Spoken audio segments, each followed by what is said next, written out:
What's up, everybody? Welcome to episode 79 of EZPZ Podcast. I'm your host, Sean Johnson. Joining me this week, Alex. Hey, that's me. What up, Alex? Oh, just always on the road. Happy to have you back on the show. It's been a while. It's been a minute, yeah. Nick. What's up, guys? What it do, baby boo? So it is a holiday weekend. We had our fill of partying last night, but we're still coming at you with the podcast Reno. So let's kick it off with let's do some short stuff. We're not going to be, who knows what kind of discussion we're going to have. It's a conversational podcast, but let's start off with the new policy change from the NFL where you have to stand or you can go into the locker room for the national anthem, right? Is that correct? That is correct. I'm accurate on that. What do you guys think about that? Bruh. So it's stupid. It's stupid. They didn't talk to the players union about it at all. So I'm sure there's going to be a grievance filed and it will go from there. It was all the NFL owners that agreed on it. That they could either kneel and they'll be counted as a personnel, which means they can fine the team and the player, or they can stay in the locker room. And that can be their protest, but it completely misses the point of what is going on. And it's a bunch of old white men making rules, and very stupid. It was an argument that was going into people were forgetting about, and so then they made a stupid rule to make everybody remember that it was a stupid argument. Right, exactly. Weird. Nick, what do you think? I actually didn't know about the whole thing. Like, I remember hearing about the kneeling thing, but I didn't know. Colin Kaepernick, right? Kaepernick. Yeah. Okay. Well, he started kneeling. He's a black quarterback for the 49ers. Yeah. Okay. So multiple seasons ago, we're talking like 3 years. He's been kind of blacklisted now. Nobody signs him because of this. And he's in the middle of a lawsuit, which sounds like he's probably going to win. That shows that this is like a systematic,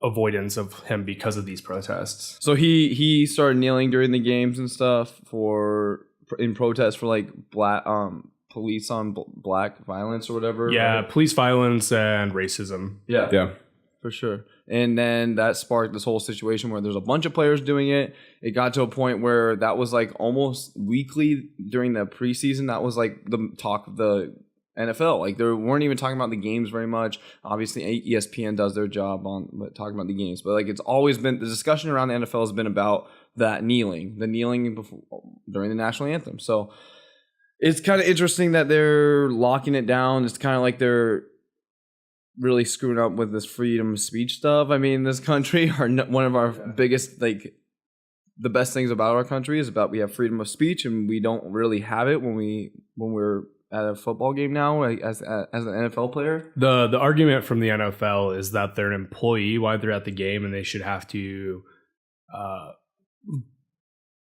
go by their guidelines. That's their argument. It's dumb.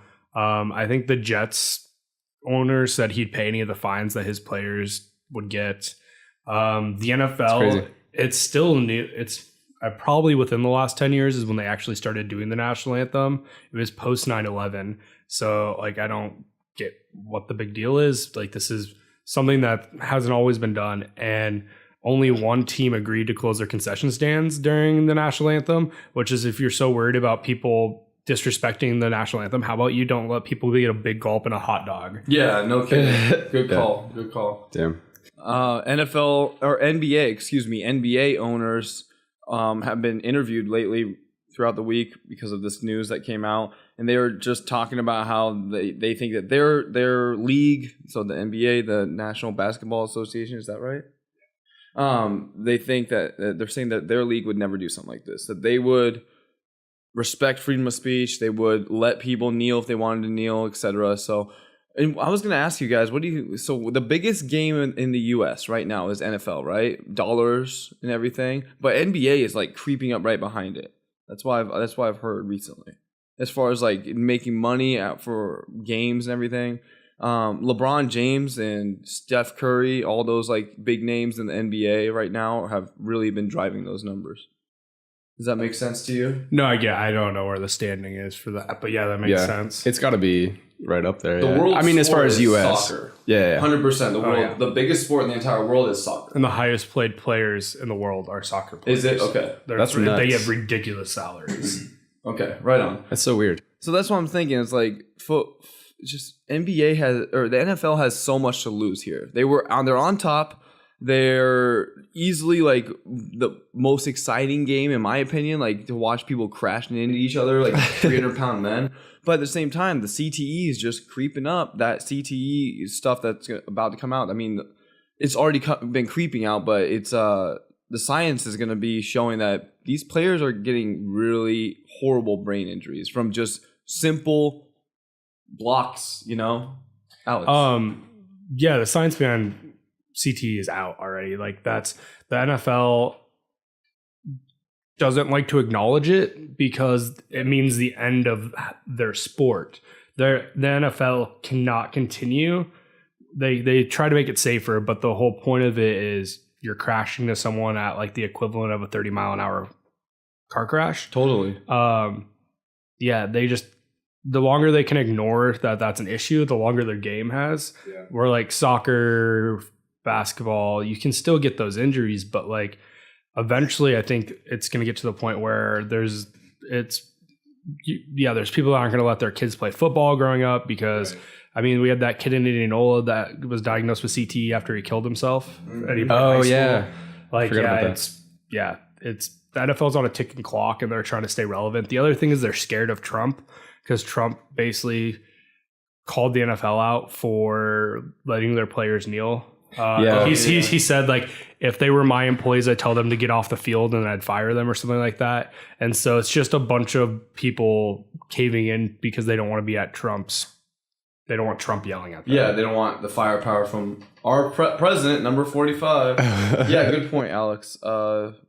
I don't know. I mean, I'm not really super partial to the NFL. I used to watch it a lot more as a kid. Used to be a huge Vikings fan, Broncos. My mom's from Denver. And I think that's it. What else is there? Bears, kind of. Yeah. So anything really in the Midwest. But not really anymore. I'm not going to lie. I'm not really a huge NFL fan. I mean, that was a lot of fun going to see what was that? That was the Minnesota Vikings and the Saints.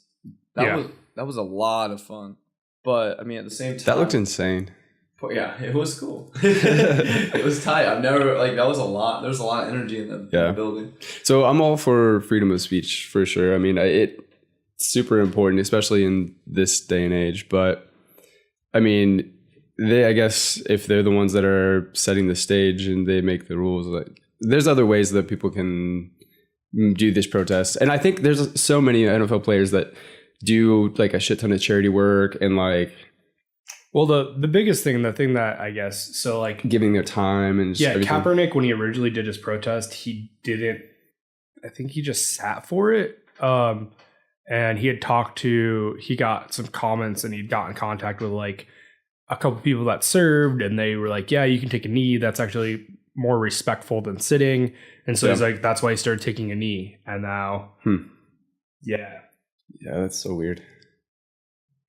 Yeah. Well, I mean, I think all three of us here on the podcast disagree with that whole situation where they're pretty much shunning or not respecting people's freedom of speech, right? I mean, straight up.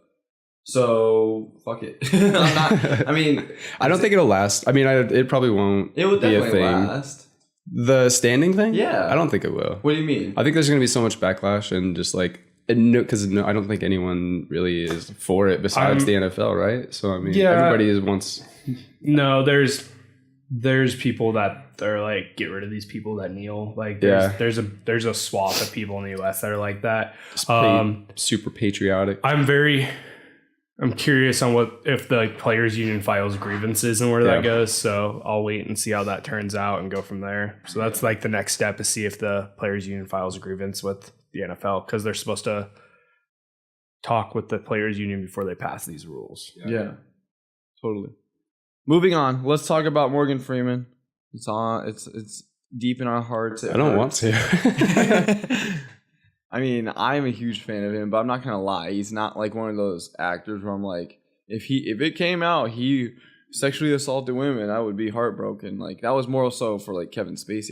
I was a huge fan of Kevin Spacey, but Morgan Freeman, he's a national treasure. Yeah, he's respected. One of those actors that once you hear his voice or you see his face, you smile. Yeah, so he got accused by 9 women of sexual misconduct. One in particular, one of those 9. He, what did he do, Alex? Speak towards it. What did he do? Yeah, the one that was really super weird is there's 2 of them that are really weird to me.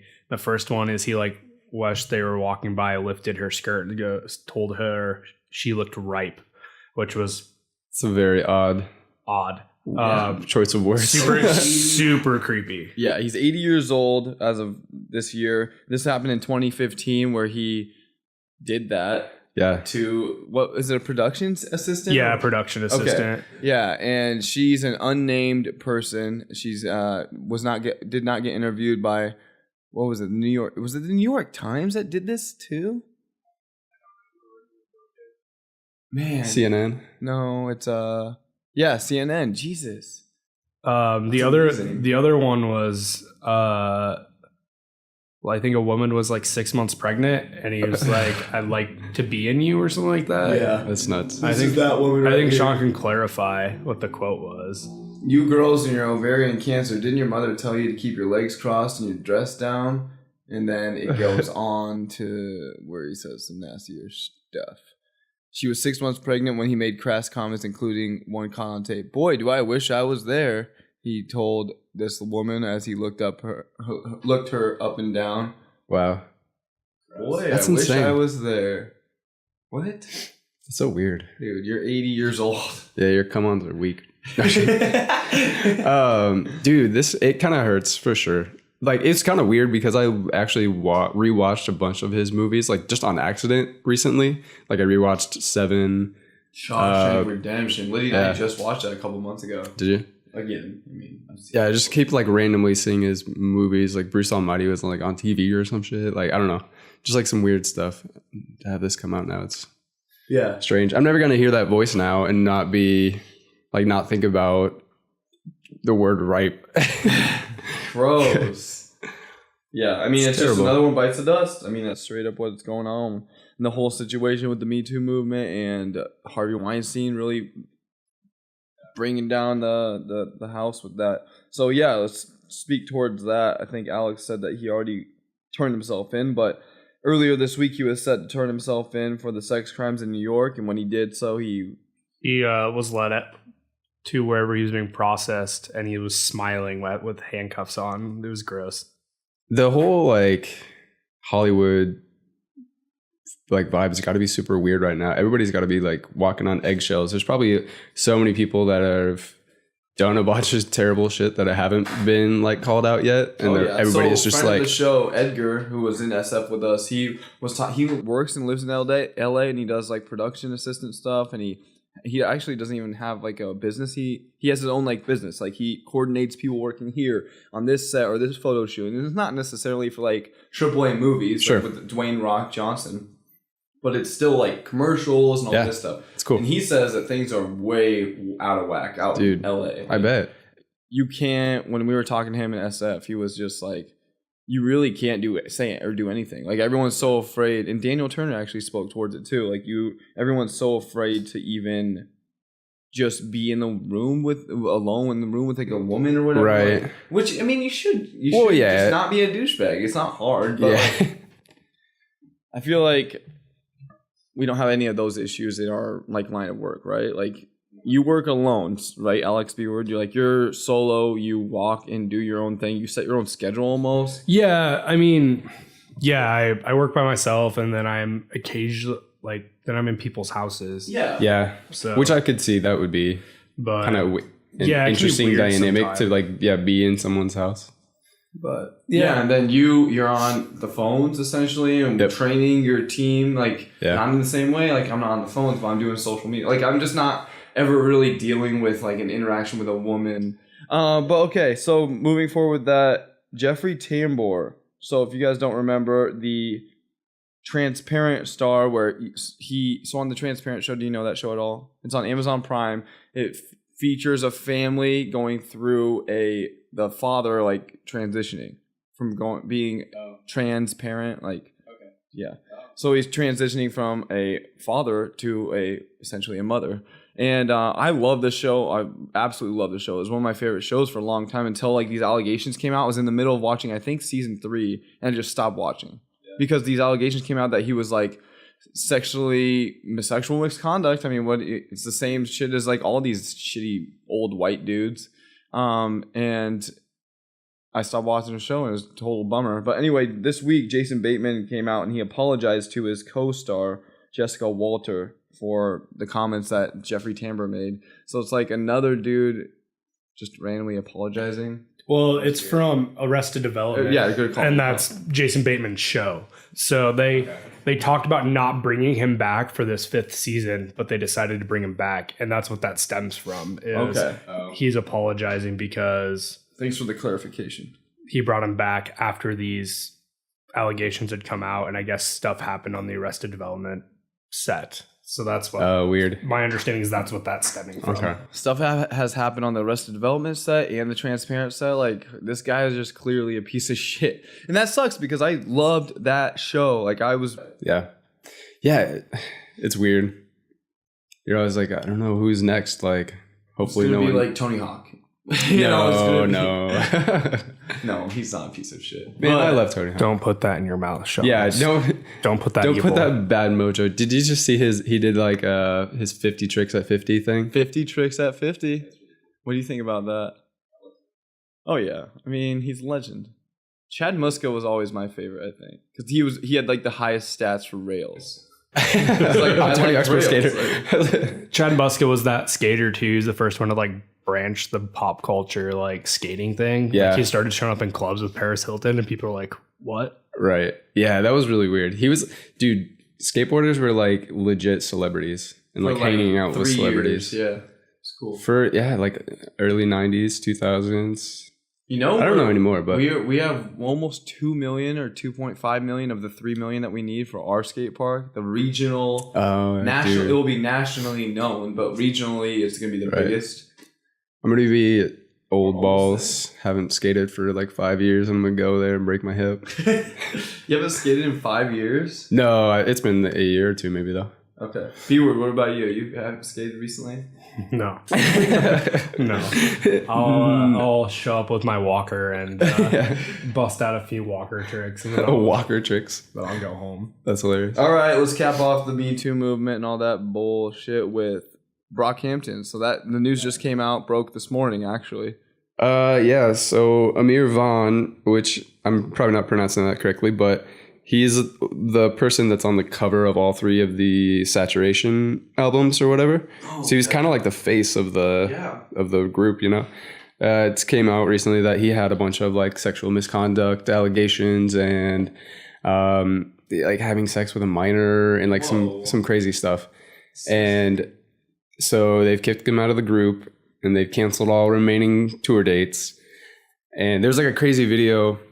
I don't know if you saw the article, but they like during parts of his song where he would be rapping, they just kind of like stood silent in protest and were like just like hugging each other and they looked like they were just like all super emotional. So it's nuts. And they were supposed to just drop a new album next month. Wait, so they canceled their Oshega date? I think so. Maybe. Oh my god! They canceled all their tour dates right now. So that sucks. It really sucks because I love this.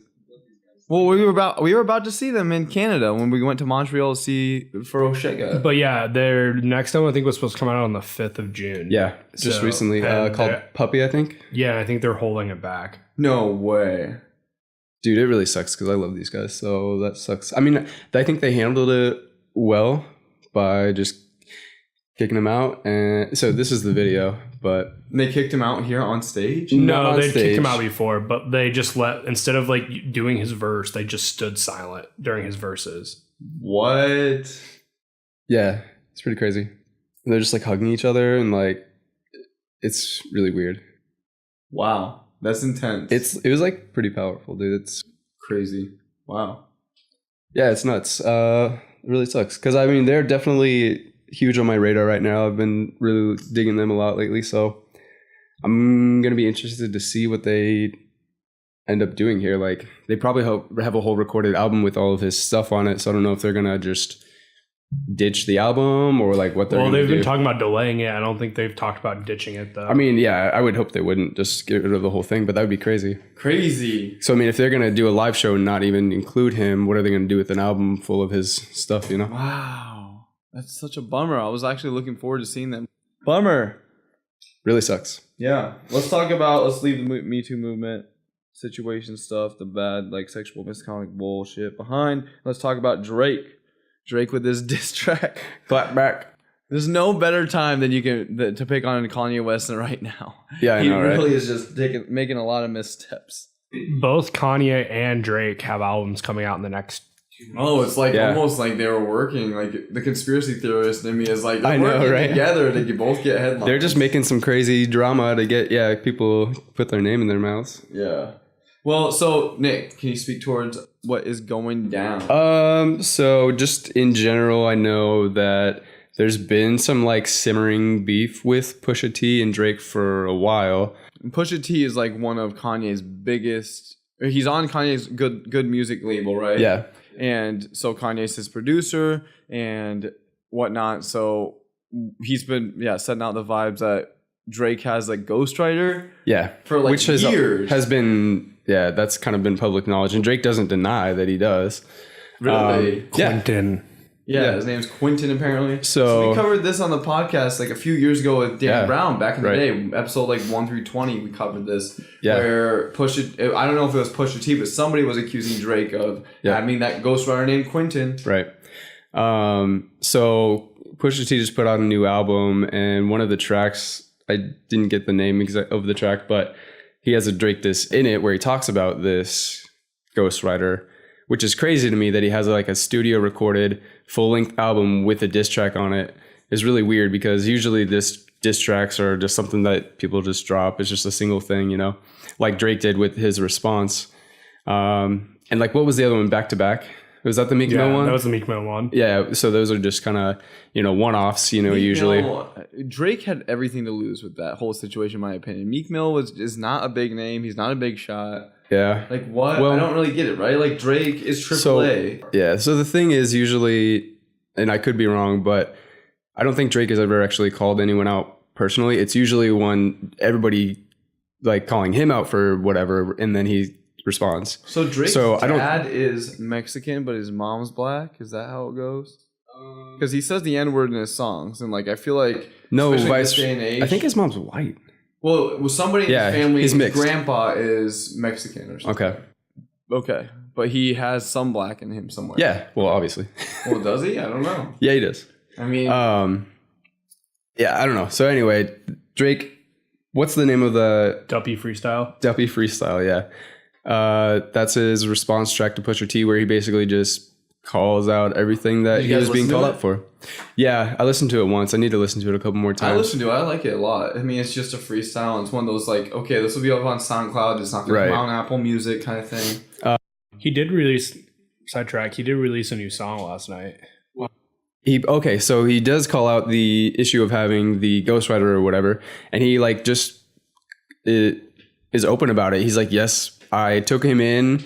Like he said he has a line about he was working at like Kroger or like some gas or like grocery store, and I'm helping him and I'm lifting him up or whatever. Like I'm helping his career, like all this kind of weird stuff. Was it about Quentin? I'm pretty sure that was about. Yeah, and he's like, he wouldn't be anything without me. Like it's still my bars, it's still my hooks, and like all this weird stuff. So which is strange to me that I don't know. It's such a weird dynamic. He's not shamed of it at all. Yeah.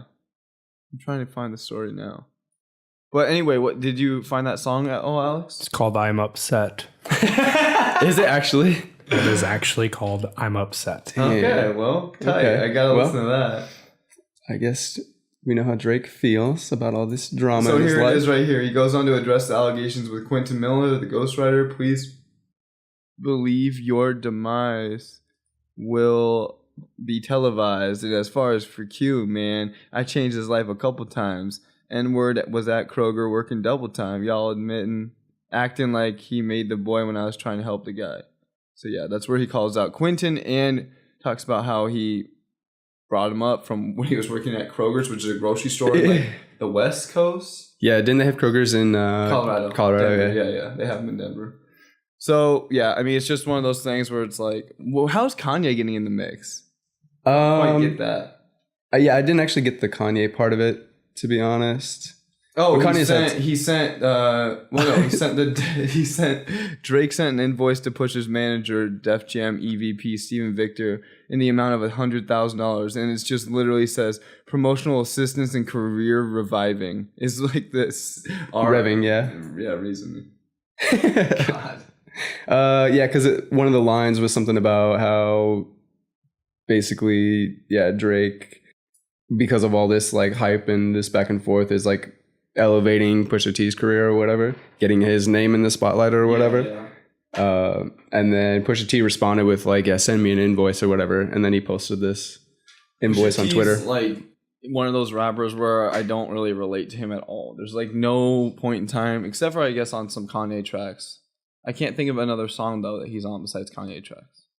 Yeah, all of his tracks, all of his own tracks. But I never really went out of my way to listen to him. I always listened to him when he was like featured on other stuff. You know, I like Pusha T. So. Yeah, right on. I'm sure I would like him. I just never actually went out of my way to try to listen to him. Yeah, same situation. Pusha T's new album's coming out, like you said. I think Alex said that.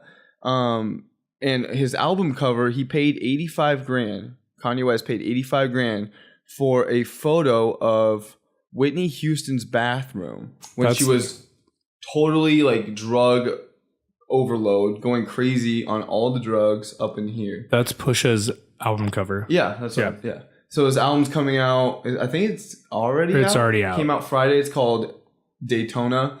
And Pusha T's album cover. I mean, look at this. This is intense. Look at all those. It's just like a trashy bathroom. Well, it looks like a really nice bathroom. Like probably costs $100,000 for just the bathroom kind of thing. There's gold faucets and stuff, but there's just tons of drugs riddled across like the countertop. And I mean, he paid $85,000 for that.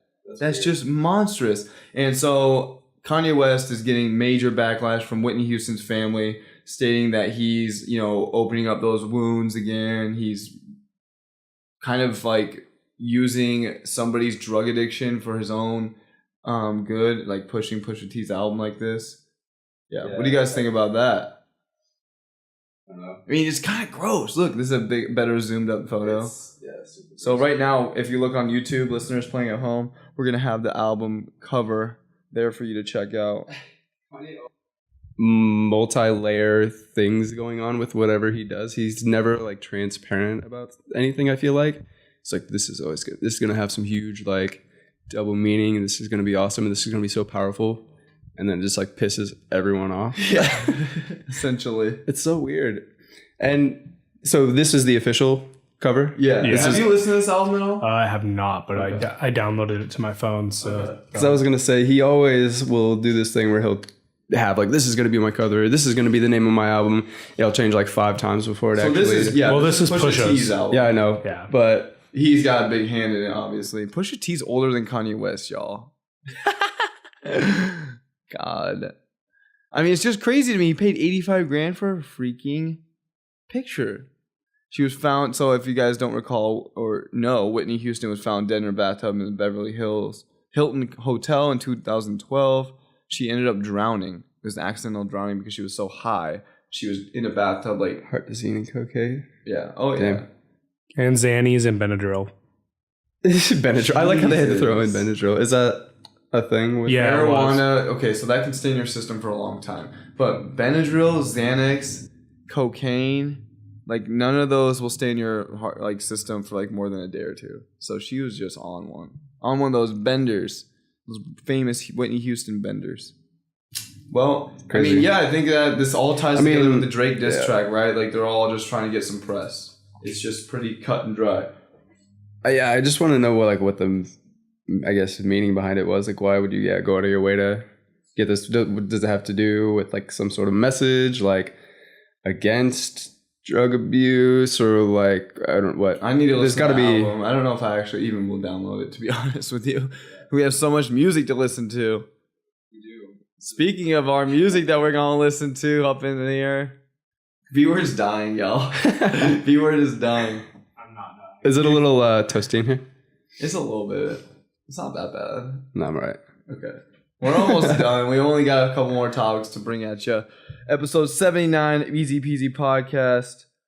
Let's talk about Kosmic Kingdom, y'all. What are you guys looking forward to seeing? What do you guys want to see? Who do you guys want, or who are you guys excited to see? I mean, Kosmic Kingdom's coming up. By the time you hear the next episode, that we'll be there. No, we'll be. Yeah, it's next weekend. Because the episode will be out Wednesday? Tuesday a.m. Every Tuesday, you can get this show for free on TheEZPZ.com and YouTube. On the EZPZ network? Yes. So, hey, Alex, I want to know, are you excited to see anybody? It will be fun. Yeah, it will be a good time. If Bleep Bloop plays a set like he did at Somerset, not his recorded bullshit, then he has good sets. I mean, this is a way more... I mean, I'll have fun, but like...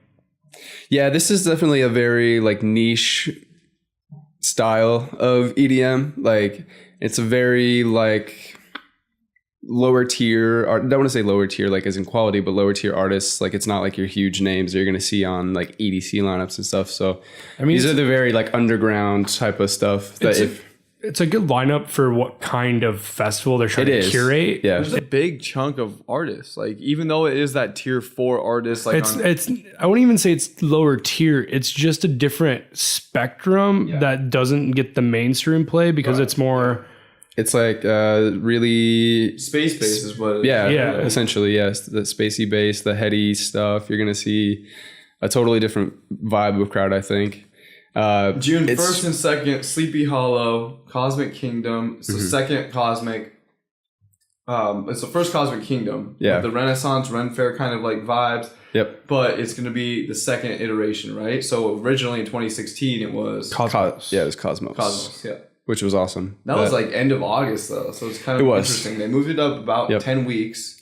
So what's the other like lineups that are sort of like this that have this like old medieval vibe? There's like Lost Lands, and then that's Excision, right? Yeah, and then there's another one, and Shayna would know, I forget, but there's another one where it's kind of this almost same vibe where it's like a Renaissance-y, like old timey vibe. Yeah, that one's in Texas, something like that. I forget what it's called. Anyway.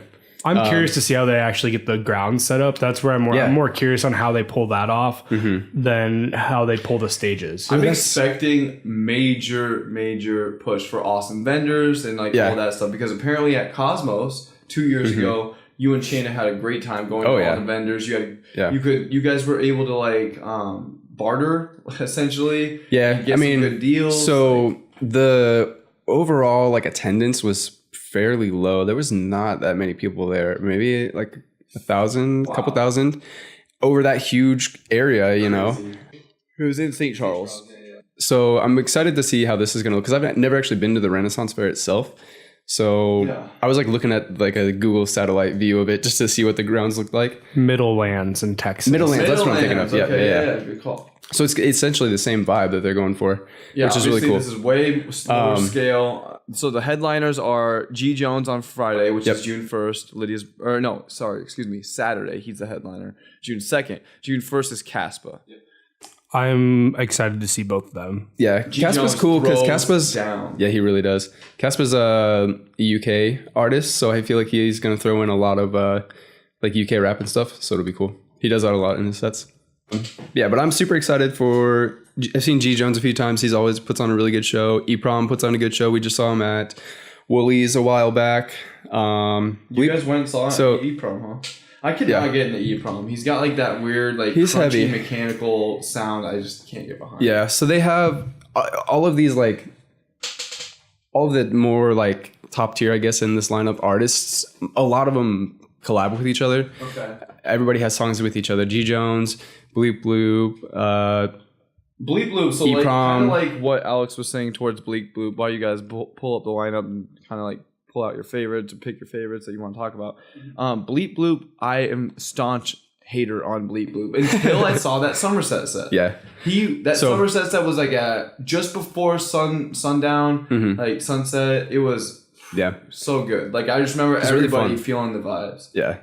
But his actual music, not that bad. What I'm thinking of in particular is one album where Yeah. it's literally just bleeps and bloops. That was like a super early album, I think. A series Maybe one of his bloops. first. It's like the first 2 albums. Yeah. But any of his more recent stuff, he still throws It's that almost in like there. He was making like sci-fi channel background music. It's so weird. He was just creating his name, with the whole literally bleep bloop thing.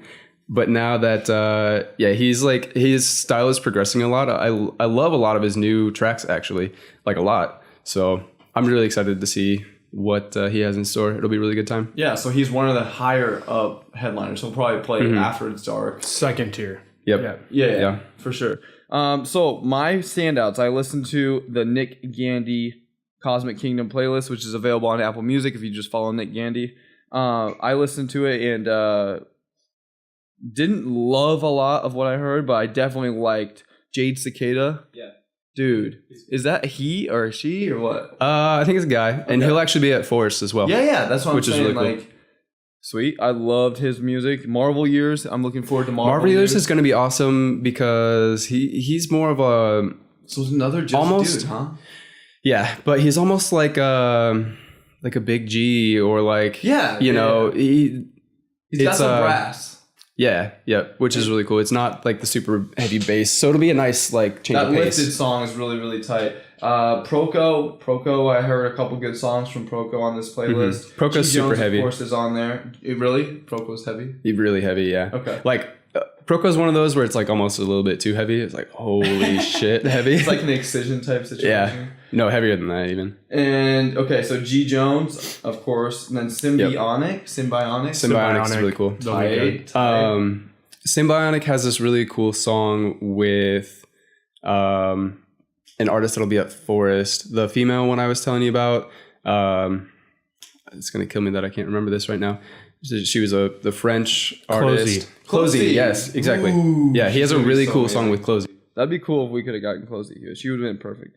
But she's actually cracking open for us. You guys hear about that? She's opening Thursday. She's going to be our first set, Closey. What do you mean opening? Like playing She's super playing early? at 4 or 5 p.m. on Thursday. That's awesome. I mean, that's really That's cool. a freaking it sucks that it's not big later. deal, dude. Like, Yeah. So for last year, every year it's been like a really pretty big artist that I really love. Last year was Waka Flocka. A couple years before last year was Mr. Carmack. I mean, every year it's like somebody I wanted to see like See early, is opening. It just sucks that we have to get in line and like wait. Oh, totally. But we have VIP this year, so we're gonna be good. Oh, true. The true, line's true. not that bad from Good Life. Oh, It's gonna be tight, dude. Like, it's hard to believe. Like, we aren't even, or hard to imagine, because we've never experienced Good Life. We've always been GA essentially with Maplewoods, but not to get not to talk about Electric Forest and go to an Electric Forest tangent, which we could talk about for days, but Good Life back 40 guys. We're not even Good Life. Yeah. I'm just saying, like, it's gonna be tight. Okay, so Nick, Alex, tell me your favorites. So I guess real quick, my last one I have to shout out True Feels. True Feels is awesome. I love like 4 or 5 tracks on there. Honestly, I think True Feels is one of my, I have a star next to it. It's one of my tops. Another one of those good vibey, it's not like super heavy bass. Yeah, it's straight up, it sounds like Baby Odessa. Like, I mean, that's like a really, really like crappy way to like dilute probably their sound, unique sound, but like that same style of music though. Yeah. Though it's like good vibes, True Feel, like I love them. So yeah, good. Big shout out to all those artists I just shout out. I want to hear your guys's. You guys listening to that playlist at all, Alex? I listen to podcasts all the time. I listen to podcasts all the time. I think it's really cool that a lot of these artists are on other way bigger festivals than this. So this is like a really cool thing for Des Moines to be able to get all these names. Oh, yeah. Like we were saying. I have to give a shout out to Sorry. Um's really cool too. Dude. Yeah, this whole lineup's cool because is at Forest, Jade Cicada's at Forest, Marvelios is at Forest. A lot of these artists are. I forgot to speak towards the actual schedule. Excuse me. The schedule's out like already. Yep. So yeah, we can speak towards that a little bit. True Feels is actually headlining Friday night. True Feels is playing at 11 p.m. when Casp is actually on.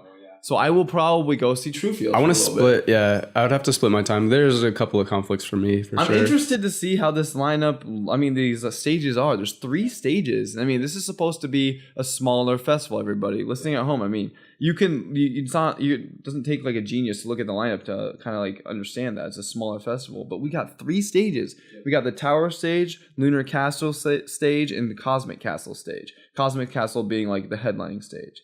So, yeah, I mean, geez, I can't believe Truefields is headlining. That's super cool. I'm hoping they actually do something with the stages other than just hang banners. But yeah, we'll see. I mean, hopefully they'll do, there should be a little bit of production. I mean, they're got to be using some of the money from 515, I would assume, to like be doing some stuff with this. Same company that puts on 515 Alive here in Des Moines, Iowa. So Nikki Rage is actually playing at the same time as Bleak Blue. Right. That really 10 stinks. p.m. on Saturday. I saw that. That really stinks for him. Music doesn't start until 3 p.m. on Friday and 1 p.m. on Saturday. So with the music ending at probably midnight or 12:30, it's going to be interesting. A lot of us, all 3 of us in the room are camping, which I'm excited for. Holy shit. Yeah, Shane and I got VIP because we can get after parties. So there'll be after parties on site afterwards. It'll go until 1 or 2, I think, maybe, which is one of the main selling points of why we wanted to get VIP, essentially. Sure GA can buy their way in. So they were saying it was specifically only VIP. I'm sure there's going to be probably a way that people can get in, but because I would want everybody to come. That was kind of, we wanted to do that because, I mean, yeah, music ending at like midnight. That'll be. I also have VIP. Oh, you did get? Yeah. Okay, cool. Because it was like $25 more. Well, that's what I'm saying. It wasn't much free more. Food. It wasn't much more. You get 2 free meals. Like they had it. It was like a good deal, you know. I get like most of the crew like collectively didn't want to, I guess, go in for it or whatever. So I think you guys will still be able to get in though if you really try. Yeah. What else you guys see on this lineup you want to chat about? I don't know, man. I'm super excited. This is like the only thing I've been thinking about forever. Because I've just been like grinding. I've been trying to keep my diet on track. I've been trying to work out and stuff. Work's been super stressful. So this will be a great way to like kick off the summer. I'm super stoked about it. It's going to be legit. Motide's going up on, what time is Motide playing? Second big show this summer. 3 p.m. on Second big Saturday. show. I know, dude. Yeah, actually. How was your first Red Rocks experience? Yeah, let's talk about your first Red Rocks experience. It was rad. Yeah, it was a good show for it. I'm very happy I didn't go to like an EDM show for the first time there. Yeah. Like I have so much EDM this summer, so it was great to start my summer off with like Tycho, who's instrumental, and Phantogram, who's kind of a mix between, they use like soundboards, but they have their full band. Do they have full band? Yeah, they have a drummer, guitar player. Well, like the guy singer plays guitar, she plays keyboard, and then they have another guy. Yeah, he's their actual photographer. He does their photography too, and he just does like any instrument. He's like pretty much just a hired hand. Yeah. So I'm so envious of you because Phantogram's top 10, top 25 bands for me of all time. Their stage setup was really cool. So they had the girl up front, and then Sarah Barthel, and then the other dude, I can't remember. Josh. Yeah, I can't remember. They had them up front, separated, and then they had a big light kind of stage, kind of like you would see at an EDM show, and then they had the other 2 people on top of there. Oh, nice. And then they had the soundboard in the middle, and then they'd take turns going from up top front up to the middle and doing the sound and doing like the launch pad. That's legit. Wow. That's really cool. So Tycho opened, huh?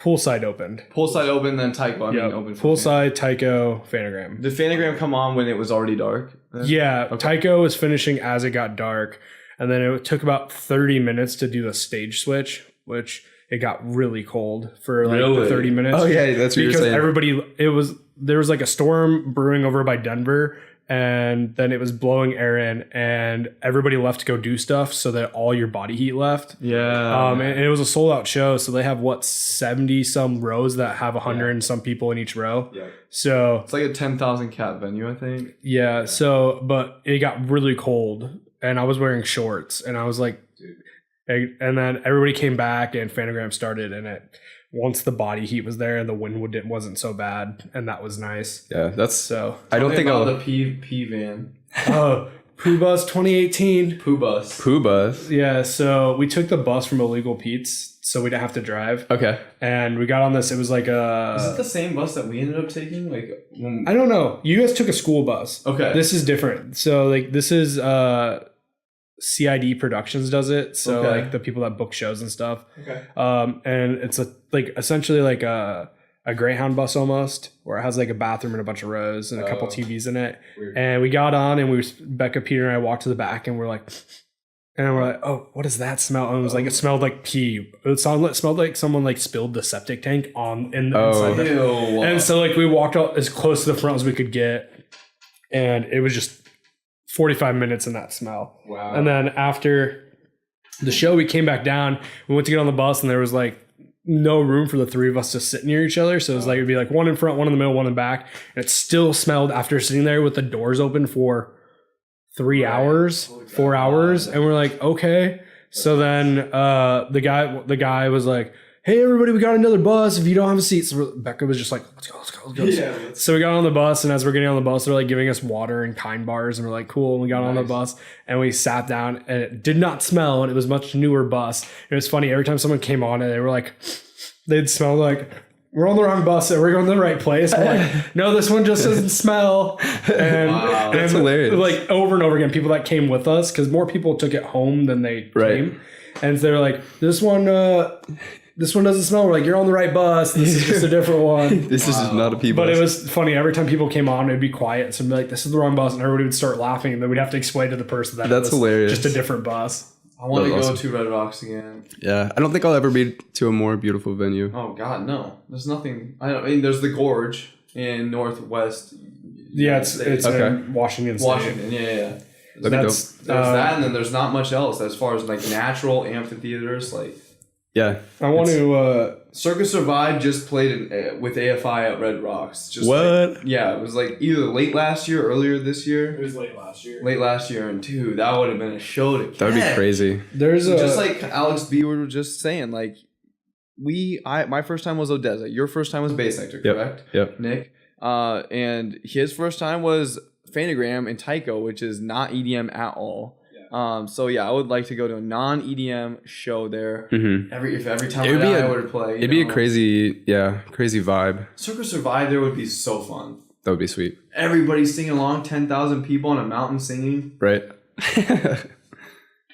Sick. Closey's playing there after Forest. For real? Yeah, That's really cool. With Beat. Closey's getting some mad love Really? from us Beats on this Antique is really cool. episode. Yeah.